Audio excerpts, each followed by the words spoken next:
Hello, hi lovelies, and welcome to the Spirit of Business. My name's Tjoni, and this is Samantha B from Balanced Wellbeing Training. We are doing our very first fully live streamed Spirit of Business intuitive business reading, and Samantha has been kind enough to be my first guinea pig. So this process is an intuitive process where I will be tuning into the spirit of Samantha's business and just bringing through some insights. So this is going to be about a 20 to 30 minute reading. So welcome, Samantha. How are you going today? Hi, good, thanks. Thanks for having me, Tony. It's pretty exciting. Thank you so much for coming to play. So before we start the reading, would you like to just share just a few sentences about who are you, what are you doing, and where would you like to be in your business? Okay, so I'm Samantha Brick. I'm an occupational therapist and kinesiologist and holistic practitioner. My business is called Balanced Wellbeing and Training. I'm in a bit of a transition phase because I'm working or living currently between Egypt and Australia. So I'm wanting to go more into the online work and to provide educational sessions for parents and teachers, educators online. I do a lot of workshops currently face to face, but I'm wanting to sort of have a fusion of those current workshops and create some new ways of working with people, but in particular parents of children with autism or ADHD or attention problems, focus problems, that sort of thing, and just provide more insights into the parents, into their children for the parents. Okay. All right. So I'm going to jump in. And in what is now my favorite style, I'm going to glass up so I can focus on my inner world. All right. So tuning into Balanced Wellbeing Training for Samantha B.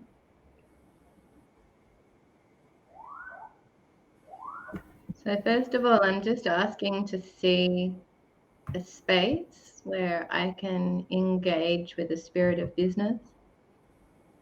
And immediately I'm in quite a tall room. It looks something like a really old library, and there's very tall windows in front of me, like almost like a kind of cathedral, that kind of look. It's actually kind of conical. It's like almost like a steeple. There's lots of stuff around. It feels like a library of stuff. And I've asked for the spirit of business, and actually a lady just walked straight in where the windows are. There's a door, and she just walked straight in up to me in like a suit with a business satchel. She looks quite corporate. She's wearing a red dress, and she's just immediately come here to sort of sit down. So I'm going to sit with her. She says her name is Marjorie. Spirits of business like to name themselves. She's showing me a book. It's something like a journal, but there's no lines in it, and she's flicking through it, wanting to show me this little like diagrams and graphs on sporadic pages. But she's saying something like it needs more of a story. It's just like data points, but it requires, it's like she wants it to be full of words. She wants it to be full of story, like from start to finish. She really wants like a book, like a full story of each person's complete like dialogue, narrative. It's like coming more like out of the left brain, out of the data points, out of the script or the scripted methods, and coming more into the story. So maybe it's about either bringing storytelling in, potentially as like that allegory to assist people in that, neuro-linguistic programming kind of way, and or evoking and inviting people to start writing. Initially, I'm thinking in that like the morning pages kind of way with the artist within, but actually she wants it to be more structured than that, bringing in that 3-circle ritual work that reflects on Joseph Campbell's hero's journey. Do you know that kind of, have you looked at that process? No. So the hero's journey, most of the Hollywood movies follow the hero's journey, and it's the proverbial dark night of the soul is part of that, right? And so from our current stage to our call to adventure, our challenge, to exploring the new terrain, to falling down into the pit where we hit the proverbial dark night of the soul, to where we start to pull ourselves up, to where we then hit our final battle, to then we bring our resolution, our gifts, and our knowledge back home. So that's the path of it. And so when you're doing ritual work, it's about creating a mythological story using symbolism to basically describe your own scenario. And generally you do it when people are past the dark night of the soul, but they haven't hit the final battle and they haven't come home yet. And so it's about writing out that story so that they know what they're heading towards. So she just keeps pointing to these books, saying you need the story in there, because it gives people like that kind of construct and the sense in their bodies through that imagination of how they're going to feel on the other side. Yeah, and straight away I just said, okay, so how is that going to change your business? And so this kind of, huge steeple that I kind of feel like we're in, it's quite dark. Like the only light was coming from, this window doorway area where she came in. But as soon as I said, okay, well, what happens when people have this story? I see this huge cascade of lights going all the way up to the top of the steeple so that people can see exactly where they're going. And I hadn't seen it previously as an ascension process. I don't kind of like the word ascension actually, but that's what she's kind of showing, that you can see the entire process of ascension, I guess, rising out of the kind of muck of the physical experience to whatever the higher lessons are out of it. It kind of looks like a giant Christmas tree of lights. Okay. One of the models I use is like a pyramid of development. So, you need to have the foundation first. And part of my process is helping parents to understand what these foundation and developmental steps are before the child can achieve, what they want them to achieve. Because sometimes they're right up here wanting them to, sit still and concentrate and learn in class, or, do the dishes or whatever they're asked to do, but they're developmentally, down here, and being, there's sensory processes and there's reflexes and behaviors and meridians and things that are influencing their ability to sit and to concentrate and to focus and to do. So part of my process is that education for parents. So maybe that's a little bit like that spiral of lighting the way for them in understanding their child. Absolutely. And I guess it's about, bringing the story in, bringing that allegory in. It takes facts and figures and it turns them into something that people can sympathize or even better empathize with and relate to. So, it's about finding those relatable stories and dash or, as I'm thinking about it, about, really getting the kids to think about, and especially if they're younger kids, with the help of the parents, like really what would they like to be, and creating even something like a superhero figure, a mythological figure, like what are you and what are you experiencing, and using that, the shamanic aspects of, really utilizing all of the senses to really engage in that new environment, and creating a story about it. So potentially then reverse engineering it actually into a story, of getting them to imagine, what is their future life? What is it when everything's okay? And then reversing that story back to their current scenario, so that they can kind of feel a way through, working with the end goal in mind. So it's just about bringing a bit more sort of magic and mythology into the education, I guess. Yeah. That's what I'm kind of I feeling. like that. Yeah. All right, so I'm just going to ask what it needs from you. So what it's showing me, interesting. So you're talking about the pyramid. She's showing me that that traversing through those levels, up to whatever it is that is that higher kind of perspective. She's showing me, rather than directing it as a pyramid, to look at it from the top down. So you're actually spiraling in.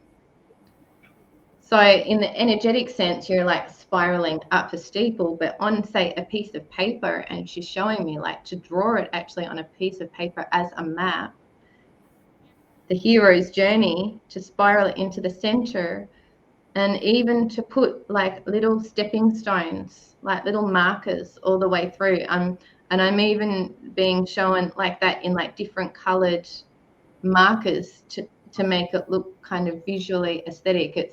It's wanting more texture into the process, so a little bit less clinical and a bit more kind of rich and fun and vibrant. So I'm seeing these colored steps going in towards the spiral, so that they can see, parents and kids working together, how far they're traversing and still what they're working towards. So I just thought, actually, maybe you can instruct them to do this online, to mark this spiral on the ground, like with scarves, fabrics, chalk, whatever, and actually get them intuitively, get the children to start on the outside of the spiral, and to start to walk along it, and stop when they get to the part where they feel they are today, and start to work with that. And so that each time they can go a little bit further. And in fact, you could do this online. You could get them, or you could even draw this and print it out. I think I'm going to do this too. This is good. And you get them to trace with their finger along that mark, along that spiral, and to find where they feel like they are today. And that each time you do a session with them, they can actually mark that on the spiral. Yeah, so, and she's just saying that part of this, wanting to create more of a balance between the physical structures and the online structures. That's why she's kind of saying it's good to bring the texture, the color, the shape, the touching, like to bring those different structures into it, because that's how you're going to be able to generate more of this digital interaction, but that it still has the humanity attached to it. And so you can do that through more of a creative process, because it's firing up those aspects of them, aspects of the brain that are more about connection. So yeah, more color and more playfulness, and so that the structure is a bit more kind of malleable.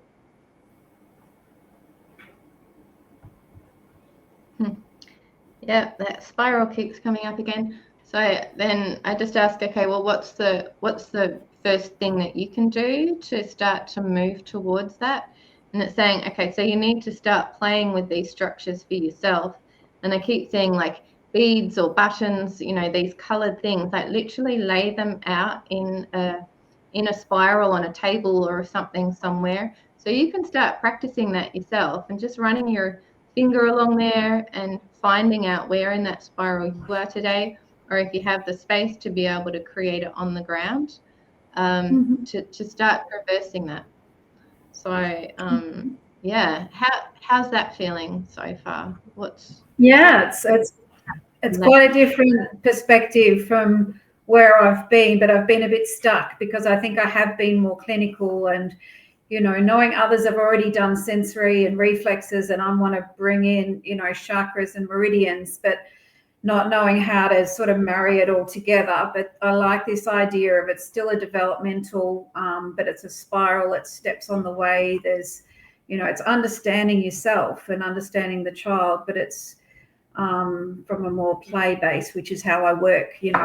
All my work one-on-one is play based. It's movement based, it's play based, which is different to just educating and talking to parents. So I like this because it's incorporating both and a bit more of me into the work, so it will reflect more who I am and how I work. But I just got to think a bit broader to make that happen. But I like it. Yeah, thanks.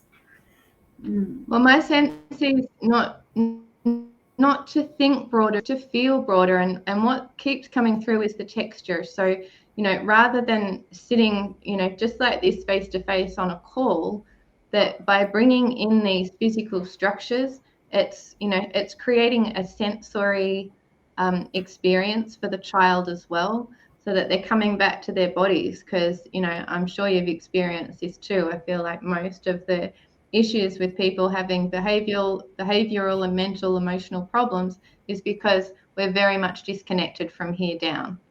And when we're working on the computer, everything is from here up.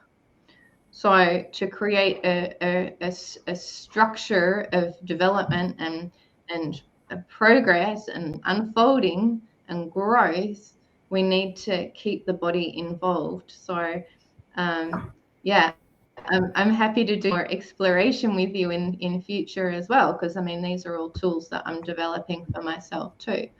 And so we're kind of learning and growing together, finding different ways to embody while we are engaging. Yeah. I just saw, fabric, like you're talking about fabric and texture, and like the colors are very much linked in with the chakras and the meridians. So, it's incorporating the colors through the textured fabrics. Or, I use marbles a lot and a figure of 8 a lot, but, we can, work on that with the movement and, like I say, the body, the embodiment process. Yeah, I like it. Yeah, beautiful. Thank you. So is there anything in particular you would like me to ask, or anything more you would like me to look at? It's just about the scope, whether I should be focusing initially on one particular, deficit, I guess, or more broader. If I focus on children that have difficulty sitting still and having attention, or should I start off initially broader? Yeah, straight away she said 3 to 5 year olds. Okay. I said, why? She said, you need to get them during their formative years. It's really important right now. And she's pointing really specifically to something in the brain, in their head. I'm just trying to see what she's alluding to. She's straight away going to the pineal gland. Yeah. And she's just showing me like kids just on the ground playing with those old school wooden blocks, balls, like dominoes, like getting back into their bodies specifically to rewire their brains. Yeah. And also she's showing that I don't know what the structure is when you're doing online work, but I'm feeling like don't have the kids near the screen when they're doing the work. Have the mother like with headphones on so she can hear your instructions, so that her eyes also can be directed on the kid, on the child, so that while you're guiding the process, that their focus is still in the physical, in the tangible. Like structure it in that way, whether it's getting them to be on the phone so that they can have headphones so that they can be listening to you, or even to have like the webcam set up on the computer so that you can see them, and with the speaker up high enough that you can hear them and be able to witness them, but so that you're working with them while they're like on the ground or at a table, like doing stuff with their hands, so that I don't know what would the normal structure, like standard structure, be for a one-on-one online sessions. So yeah, sometimes it has been just me working with the older children at this stage, but one-on-one, and doing activities together, doing movement together, doing online activities. Yeah, but yeah, no, this is quite different. I haven't worked with the younger ones online. So yeah, it's a whole new approach and way of doing things. And I was thinking more about a group, like running educational sessions for parents to understand the children better. But this focus seems to be more on working with the families directly. So yeah, we'll see where it all flows. So then I would still see, I think that, so if you were doing a group, do you mean that you would be working with the facilitator of a whole group, or that you would be working with a lot of people all online? That my idea would be about me educating the parents to understand the children better, so that they know that when they see this behavior, they know that that's because of a particular reflex, or they see this issue and then they can relate that to there's imbalance within the meridian system or within the chakras that's creating that behavior that they're seeing. So more as a psychoeducational sort of thing was where I was thinking I was going to go. But so you would be on the screen with maybe 5 or 10 other people all on the screen at the same time. Yeah. Okay. Yeah. So then I would be just still focusing on, like, even as they're on the screen, just to have something, like have something outside of them so that they can be,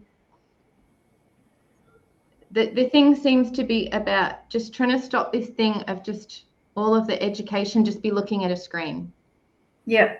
No, maybe it's about touching maybe something. It's about having, even having PDFs that they can print off before the meeting. Yeah. So that while you're talking together, their focus is like with their eyes not on the screen. Yeah. That's the bit that I'm getting, just to get their eyes off the screen for at least a good chunk of the time. Yeah. But I'll tune into that specific bit a little bit more. Yeah. Yeah. So what she's showing is just, even if you're doing stuff online, how you can do all sorts of breakout rooms and have more games-based things, more interaction. It's really easy when you go into a digital space to just sit there for an hour or 2 or 3 in this really passive state, and there's no engagement.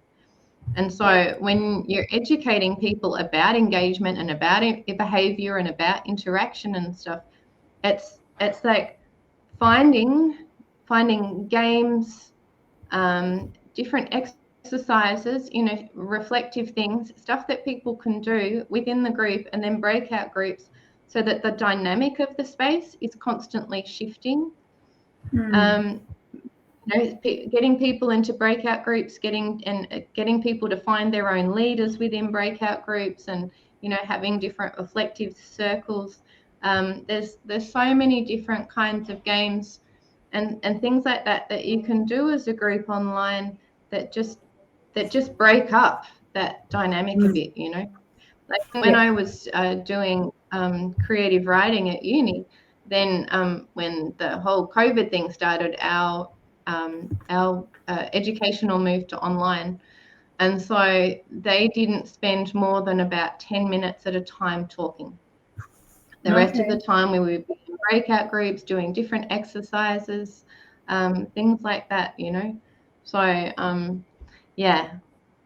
So we need to create more of those kinds of interactive games-based structures. And basically imagine if you're in a, conference center or in a school or in a community center working with people, the different types of ways that you can maneuver people around and wake up different parts of the brain. And then we translate that into the digital world. Yeah, we just got to spice it up a bit. Yeah, and make it more creative and more interesting and engaging, and more about, what I'm talking about is, you can't just sit and learn. It's these kids can't sit still, and there's reasons why they can't sit still. So, what is it and how does it feel like? Yeah, I want them, the parents to sort of embody some of the things that the kids are experiencing so that they can get it, from the kids' perspective. Yeah. Well, and a big part of that is about that emotional intelligence and about parents getting in tune with the discomfort themselves, and I mean, I've never had kids. I've only, functioned as a teacher, and, noticing our own triggers. I mean, our self-awareness. If we're not self-aware of ourselves, there's no way we can ever understand anybody else, and we certainly can't sympathize or empathize with them. So, potentially a lot of, I mean, this is starting to turn into brainstorming, but it's just what comes to mind is things like, having a reflective circle of, when my child does this, what does it bring up in me? But also with a group of parents, other people will be able to see that behavior in themselves. So then it comes, it turns into that space of, oh yeah, like I've done that as well. And I did that when I was feeling this, that, and the other. And, because we're all playing out our own, control dramas and all of that kind of stuff, in the words of the Celestine prophecy, it's very difficult to see outside of those. And so, that's where those reflective circles and getting, many, many different points of view, the sharing spaces, can be really so helpful. And in fact, one of the structures that might be useful as well in that reflective space is a transpersonal counseling tool of a dreaming circle. Have you done that kind of work before?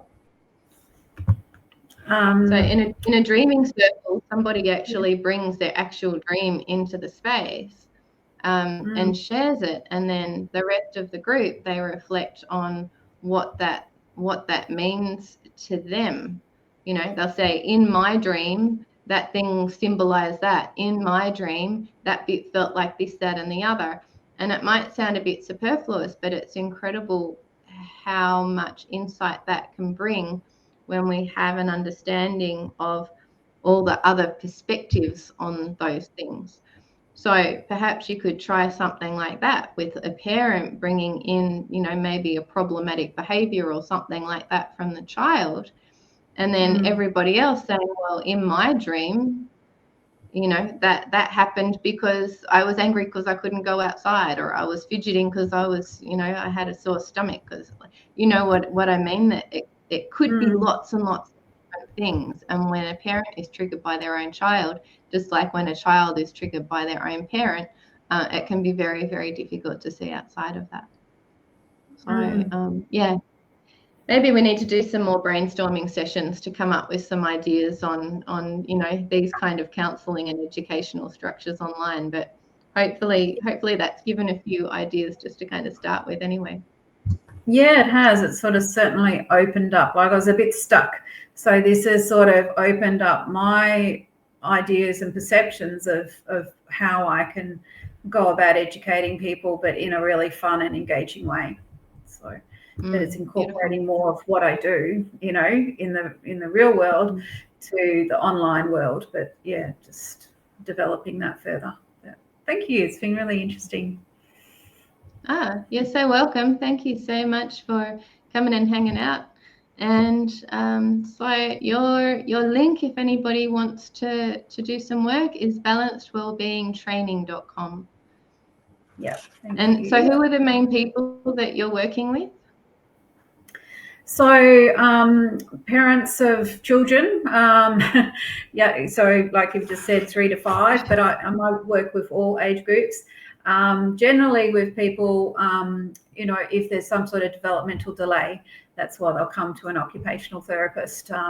There's a movement issue, there's a sensory processing issue, there's behavioural issues, that sort of thing. So any parent that really is seeing these things but's wanting to understand more about why it's not just naughty behavior, you know, it's actually what's driving that behavior, and looking beyond, you know, the normal. It's not just sensory, it's not just reflex, it's also meridians, it's also chakras, that you know, holistically what's impacting the child, so that the parent can understand them better and work with them better, and the child then understands themselves as well. Beautiful. Yeah. Thank you so much for that. So this is the new iteration of the Spirit of Business structure that I've been working on for the past few years. So if you're interested in that, please get in touch via my website, Tjoni.com, and please make sure that you like and subscribe. We will be doing more and more of these live sessions. So this is just the first one. It's our little experiment. So thank you so much for guinea pigging with me, Samantha. And, you're welcome. Yeah. And thank you to Marjorie for her input too. Absolutely. Thanks, Marjorie. Okay. Till next time, my friends. Be well and keep dreaming a good dream. Ciao for now.